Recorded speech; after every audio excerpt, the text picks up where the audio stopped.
The global conflict that engulfed the world from 1939 to 1945 transformed not only military strategy and international relations, but also fundamentally altered how millions of soldiers and civilians obtained, prepared, and consumed food. The question of what people actually ate during World War II cannot be answered with simple lists of rations or recipes, as the reality encompassed an enormously complex system of agricultural production, industrial food processing, military logistics, government rationing programs, black market operations, nutritional science, and individual adaptation to scarcity. The food experiences of a British factory worker in 1943, an American infantryman in France in 1944, a German housewife in Berlin in 1945, a Japanese soldier in the Philippines, a Soviet partisan in occupied territory, and a Chinese peasant in the path of Japanese armies differed so dramatically that generalizations risk obscuring more than they reveal. However, by examining the military rations designed for soldiers of the major combatant nations, the civilian rationing systems implemented on home fronts, and the actual practices people employed to supplement official allocations, a detailed picture emerges of how the Second World War's unprecedented scale and duration affected the most basic human necessity of obtaining adequate nutrition. The United States Army entered World War II with ration systems inherited from the First World War and the interwar period. But the scale of global deployment and the diversity of combat environments necessitated substantial innovation in military food supply. The basic approach divided rations into alphabetically designated types, each designed for specific operational situations. The A ration, considered the standard when circumstances permitted, consisted of fresh or refrigerated foods prepared in garrison kitchens or field kitchens by unit cooks. This ration most closely resembled normal civilian meals and included fresh meat, bread, vegetables, milk, and other perishable items. When A rations could be supplied, soldiers received meals comparable in quality and variety to typical American civilian diets of the period, reflecting the United States military's policy that good food contributed significantly to morale and combat effectiveness. The challenge lay in delivering these perishable foods to forward areas, requiring refrigerated storage and transportation that proved impossible in many combat situations. The B rations served as an intermediate option, consisting of packaged or canned foods that required cooking but did not need refrigeration. B rations included canned meats, dehydrated vegetables, flour for baking bread, canned fruits, and other preserved foods that unit cooks could prepare into hot meals using field kitchens. This ration provided nutritional value similar to A rations, while offering greater logistical flexibility, as the non-perishable components could be stored and transported more easily. Many American units in combat zones received B rations when supply lines functioned adequately, but forward positions or rapid movement prevented delivery of fresh foods. The C ration became synonymous with American soldier experience in World War II, particularly for infantry and other combat arms operating in forward areas. Developed during the 1930s and refined during the war, the C ration consisted of canned components packaged in sets to provide complete meals. Each C ration meal contained one meat component can and one bread and dessert component can, with 3 meals providing a day's nutrition. The meat components included variations such as meat and beans, meat and vegetable stew, meat and spaghetti, ham and lima beans, and several others, with manufacturers rotating varieties to reduce monotony. The bread component typically consisted of hard biscuits, along with a dessert item such as candy or compressed cereal bars. Accessory packets included cigarettes, matches, toilet paper, chewing gum, and water purification tablets. The C ration's advantage lay in its durability and the fact that contents could be eaten cold if heating proved impossible, though soldiers universally preferred heated rations and developed various techniques for warming cans over small fires or using improvised heaters. The K ration represented an attempt to provide a lightweight, compact ration for paratroopers, special operations forces, and other units where weight and space proved critical. Developed by physiologist Ansel Keys, the K ration came in 3 separate meal boxes for breakfast, dinner, and supper, each containing approximately 1,200 calories. The breakfast box typically included a canned meat product, biscuits, a fruit bar, instant coffee, and accessories. The dinner and supper boxes contained similar components, with variations in the specific items. The entire day's K rations weighed approximately 2 1/4 pounds, making it considerably lighter than equivalent C rations. However, the reduced weight came at the cost of reduced calories and less variety, and soldiers issued K rations for extended periods complained about inadequate nutrition and monotonous flavours. The K ration was designed for short-term use, but often ended up as standard issue for units in sustained combat operations, contributing to weight loss and declining physical condition among soldiers subsisting on K rations for weeks or months. The D ration, an emergency ration intended for survival situations, consisted of a concentrated chocolate bar enriched with vitamins and minerals. This 4-ounce bar, deliberately made to taste barely palatable so soldiers would not consume it except in genuine emergencies, theoretically provided 600 calories and essential nutrients, sufficient to sustain life temporarily. The D ration represented a last resort food source for soldiers cut off from normal supply, though some soldiers ate D rations despite their unappetizing qualities when other food was unavailable. The reality of what American soldiers actually consumed in combat zones involved complex combinations of these official rations, supplemented by whatever additional food sources soldiers could access. Units in rear areas, or during periods out of combat, generally received A or B rations with reasonable variety and adequate nutrition. Combat units in forward positions typically subsisted on C or K rations, with quality and variety depending on supply efficiency and tactical situations. The Mediterranean and European theatres generally maintained better supply than the Pacific theatre, where vast distances and island-hopping campaigns created substantial logistical challenges.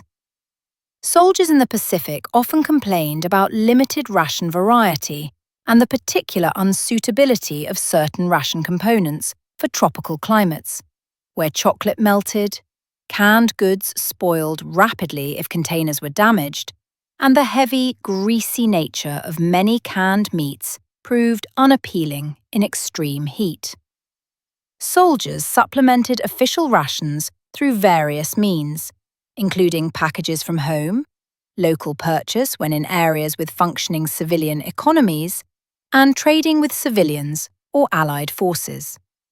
The packages from home, which Americans called care packages, though that specific term emerged in the immediate post-war period, provided not only additional food, but also psychological connection to home. These packages typically contained items that travelled well, including cookies, candy, canned goods, dried fruits, nuts, and other preserved foods. The American postal system's efficiency meant that soldiers in most theatres could receive packages with reasonable reliability, though delivery times varied from weeks to months, depending on location and military mail system function. The contents of these packages were often shared among units, creating informal distribution networks that supplemented official rations and built unit cohesion. British military rations reflected both British culinary traditions and the constraints imposed by wartime shortages affecting the United Kingdom itself. The British Army's basic field ration included components familiar to British palates, including tea, which held cultural significance comparable to American coffee, tinned meat, hard biscuits, jam, and margarine. British rations generally provided adequate calories, but were widely criticised by soldiers for monotony and the poor quality of some tinned meats. The infamous tinned beef, often called bully beef, became a particular subject of soldier complaints, with many veterans remembering it as barely edible, though nutritionally adequate. British soldiers, like their American counterparts, eagerly sought to supplement official rations with whatever alternatives they could obtain, including purchasing food from local populations when possible, or acquiring American rations through trading with United States forces. The compo ration, developed by Britain for field use, came in wooden crates containing enough food for 14 men for one day, requiring unit-level distribution and preparation. These rations included tinned meats, vegetables, tea, sugar, milk powder, biscuits and other components that cooks could combine into meals. The compo ration system worked adequately when units had time for organised meal preparation, but proved less satisfactory during mobile operations or sustained combat, when soldiers needed individual rations they could consume without preparation. Soviet military rations reflected the enormous challenges facing the Soviet Union during the war, particularly during the desperate defensive battles of 1941 and 1942, when German advances disrupted agricultural production and transportation networks. The official Soviet daily ration for frontline troops theoretically included 800 grams of bread, a ration that assumed bread would constitute the primary calorie source, along with smaller quantities of meat or fish, kasha or other grains, vegetables, fat, sugar, and tea. However, the actual implementation of these rations varied enormously depending on supply line functionality and tactical situations. During periods of encirclement, retreat, or supply breakdown, Soviet soldiers often received far less than official allocations, or went days without organized food supply, subsisting on whatever they could forage or capture from German forces. The siege of Leningrad from September 1941 to January 1944 illustrated extreme conditions where organized food supply completely broke down. During the winter of 1941 to 42, bread rations for civilians in Leningrad dropped to 125 grams daily for dependents and 250 grams for workers, quantities far below survival requirements. This bread often contained sawdust, cellulose, and other fillers to extend scarce flour. The death toll from starvation reached hundreds of thousands, with estimates of total siege deaths from all causes exceeding 1 million. Soviet soldiers defending Leningrad received larger rations than civilians, but still faced severe shortages. The Leningrad situation, while extreme, illustrated how supply line disruption could reduce even organized military forces to starvation conditions. German military rations at the war's beginning reflected the Wehrmacht's expectation of relatively short campaigns, where supply lines could be maintained from German agricultural production and captured resources. The standard German field ration included bread or hard biscuit, tinned meat or sausage, margarine, jam or honey, coffee substitute, and cigarettes. The quality of German rations declined progressively as the war continued, and Germany's strategic situation deteriorated. By 1944 and 1945, German forces faced severe shortages, with soldiers often receiving substantially less, especially less collapse of German agriculture under Allied bombing, loss of occupied territories that had provided food, and breakdown of transportation systems meant that German soldiers, particularly on the Eastern Front, faced increasing hunger. Captured German soldiers in the war's final months often showed evidence of severe malnutrition, and German military effectiveness suffered significantly from inadequate nutrition, reducing soldiers' physical capabilities and morale. Japanese military rations reflected rice-based Japanese dietary traditions, but proved inadequate for soldiers operating in tropical environments far from secure supply lines.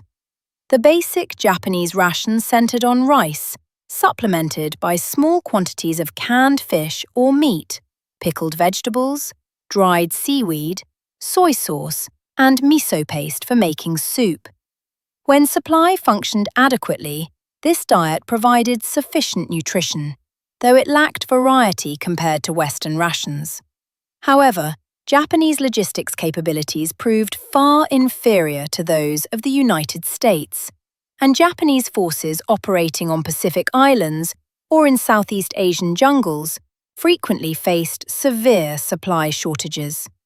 The Japanese strategic emphasis on offensive operations and acceptance of heavy casualties extended to logistics, where unrealistic assumptions about living off the land and insufficient attention to supply line protection resulted in many Japanese units facing starvation conditions.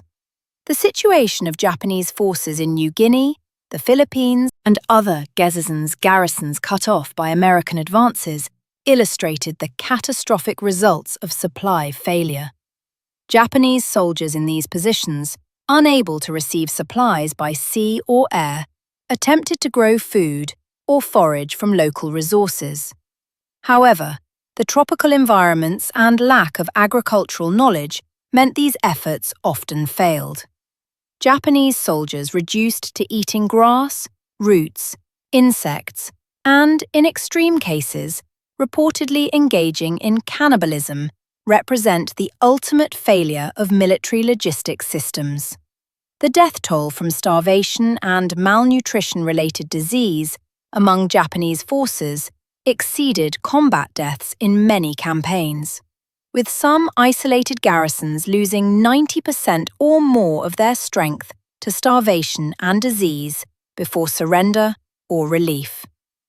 The civilian home front food experience varied dramatically among combatant nations based on agricultural capacity, government organization, and strategic situation. The United States, protected by oceans from enemy action and possessing enormous agricultural capacity, implemented rationing primarily to ensure adequate supply for military forces and allied nations, rather than from absolute shortage. The United States rationing system, administered by the Office of Price Administration, began in 1942 and eventually covered numerous food items including sugar, coffee, meat, butter, cheese, and canned goods. The system operated through point rationing, where consumers received ration books containing stamps representing points that could be spent on rationed items, with different foods requiring different point values based on availability. American civilian rations, while representing reduction from pre-war consumption patterns, remained adequate to maintain health and compared favorably to rations in other combatant nations.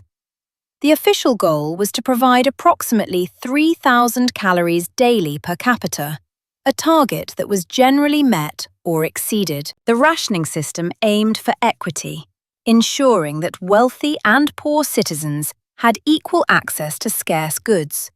Though the system's effectiveness varied, and black market operations allowed those with money to exceed official allocations. The agricultural abundance of the United States meant that fresh fruits and vegetables, milk, eggs, and many other items remained unrationed, giving American civilians far more dietary flexibility than their counterparts in Europe or Asia. American civilian adaptation to rationing involved various strategies, including home gardening in victory gardens, increased consumption of unrationed foods, home canning and preservation, and creative recipes designed to stretch rationed ingredients. The Victory Garden movement, promoted by government propaganda, resulted in millions of American families growing vegetables, with estimates suggesting that victory gardens produced approximately 40% of vegetables consumed in the United States during the war's peak years. This home production significantly supplemented purchased food and reduced pressure on commercial food supplies needed for military use.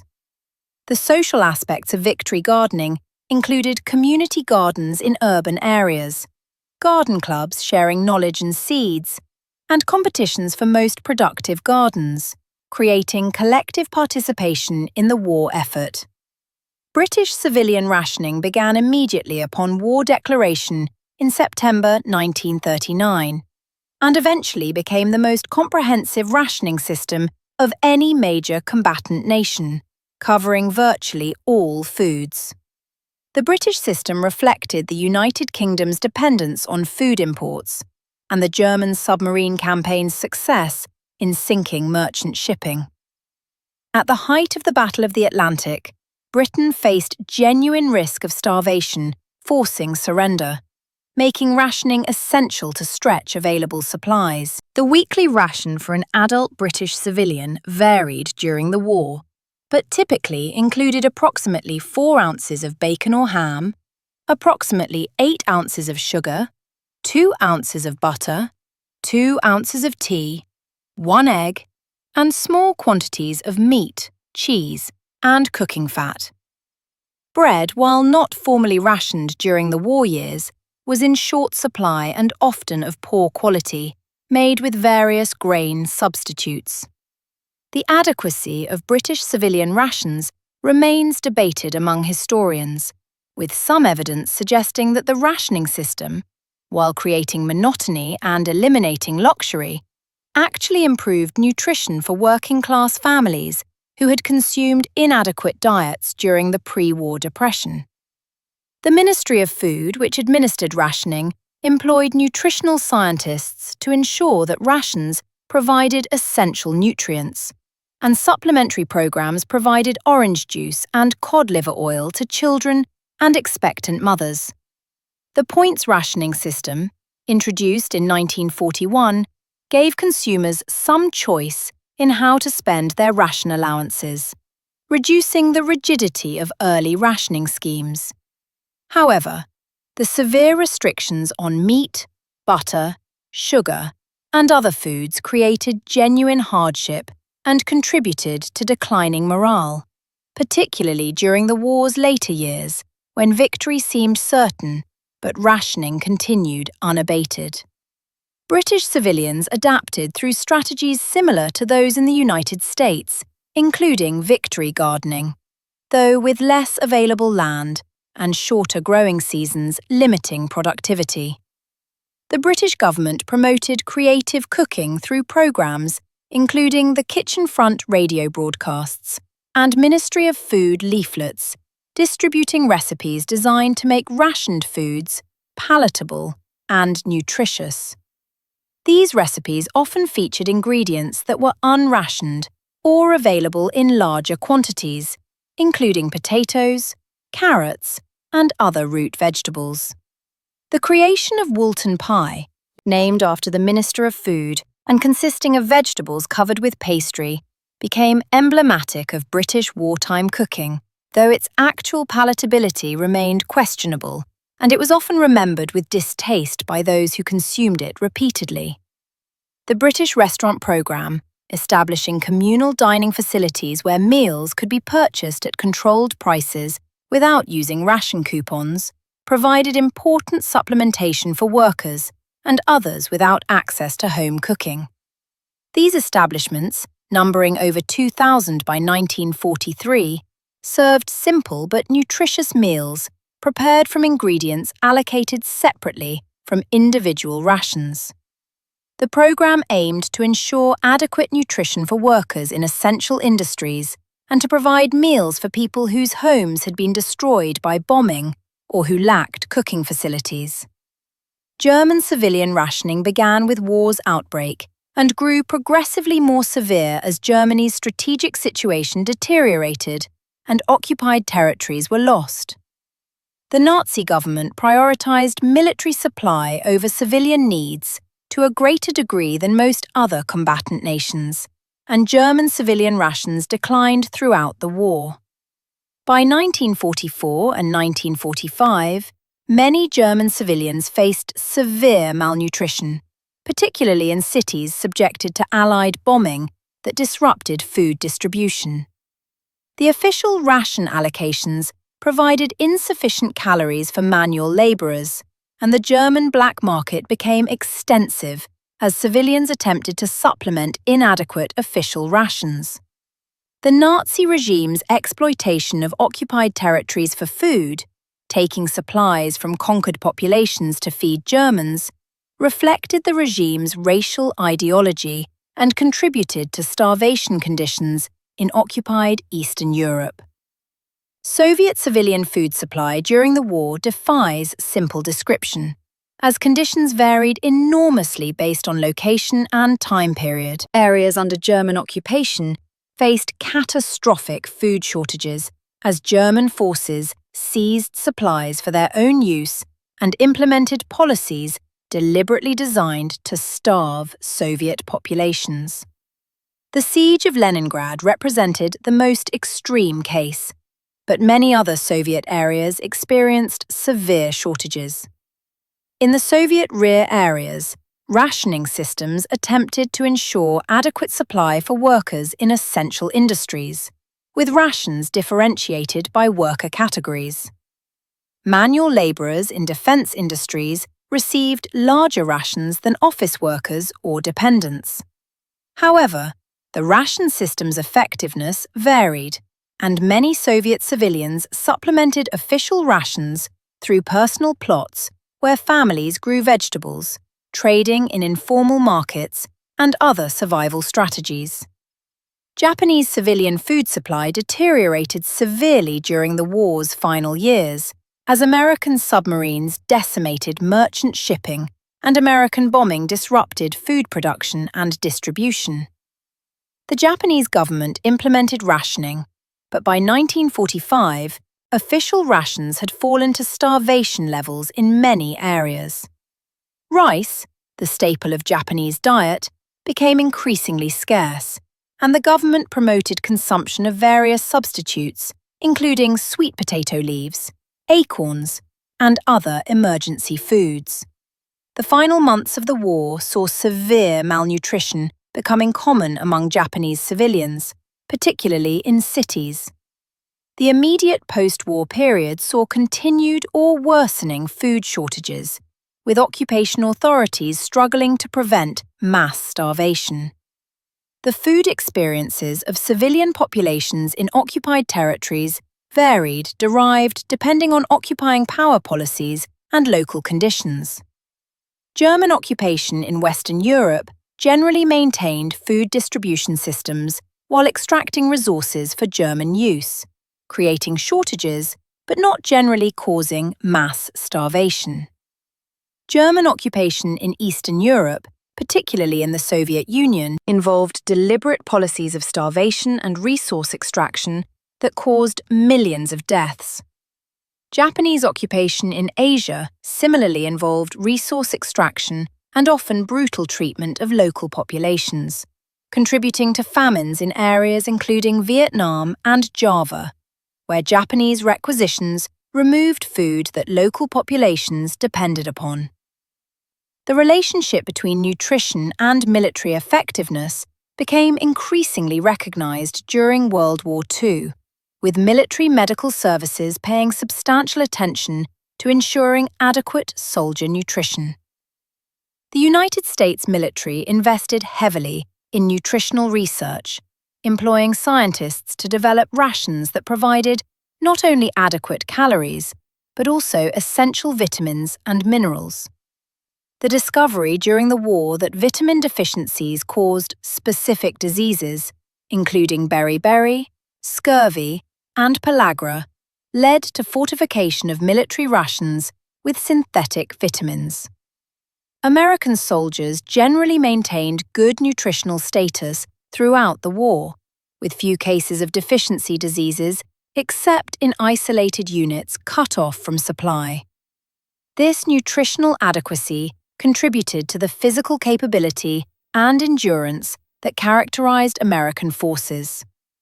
The British military similarly emphasized nutrition, and British soldiers generally received adequate rations when supply lines functioned. However, British forces in some theatres, particularly during the Burma campaign, faced supply challenges that led to nutritional problems, including vitamin deficiencies. The development of improved rations for jungle warfare, including vitamin supplements and foods suitable for tropical conditions, addressed some of these problems, though not entirely eliminating them. Soviet forces' nutritional status varied with supply line functionality, and Soviet soldiers frequently suffered from inadequate nutrition, particularly during defensive operations in 1941 and 1942. However, as Soviet industrial production increased and Lend-Lease supplies arrived in larger quantities, Soviet soldier nutrition generally improved. By the war's final years, Soviet forces were adequately supplied in most sectors, though quality remained inferior to Western standards. German soldier nutrition declined throughout the war as Germany's strategic position deteriorated, contributing to declining combat effectiveness, particularly on the Eastern Front, where supply difficulties were most severe. Japanese soldier nutrition suffered catastrophically in many theatres, where supply lines were cut or overextended, with disease and starvation killing more Japanese soldiers than combat in several major campaigns. The social and cultural aspects of food during World War II extended beyond mere nutrition to encompass morale, national identity, and civilian mobilization. Food became a symbol of national commitment, with rationing systems representing collective sacrifice and equitable sharing of hardship. The propaganda surrounding food emphasized these themes, with governments promoting rationing as patriotic duty and encouraging civilians to accept restrictions cheerfully. The reality often fell short of propaganda ideals, with complaints about rationing, black market operations, and resentment of inequities creating tensions. However, the general acceptance of food restrictions in democracies, including the United States and Britain, demonstrated substantial civilian support for war efforts. The gendered aspects of wartime food involved women's primary responsibility for food procurement and preparation under increasingly difficult conditions. Women managed ration books, planned meals around restricted ingredients, grew victory gardens, and developed creative recipes to make limited foods palatable. The skills required for wartime food management were promoted as women's contribution to victory, with government programs providing training in nutrition, cooking, and food preservation.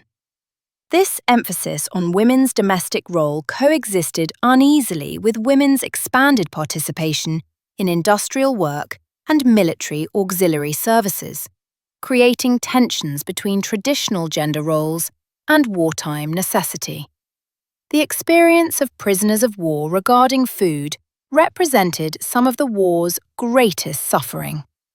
Treatment of POWs varied dramatically, depending on captor nation and circumstances. German and Italian prisoners held by Western allies generally received adequate nutrition, meeting international law requirements, though conditions varied. Allied prisoners in German camps faced declining rations as German food supplies deteriorated, with prisoners in some camps suffering severe malnutrition by war's end. Red Cross parcels provided critical supplementation for Allied prisoners in German camps, often making the difference between survival and starvation.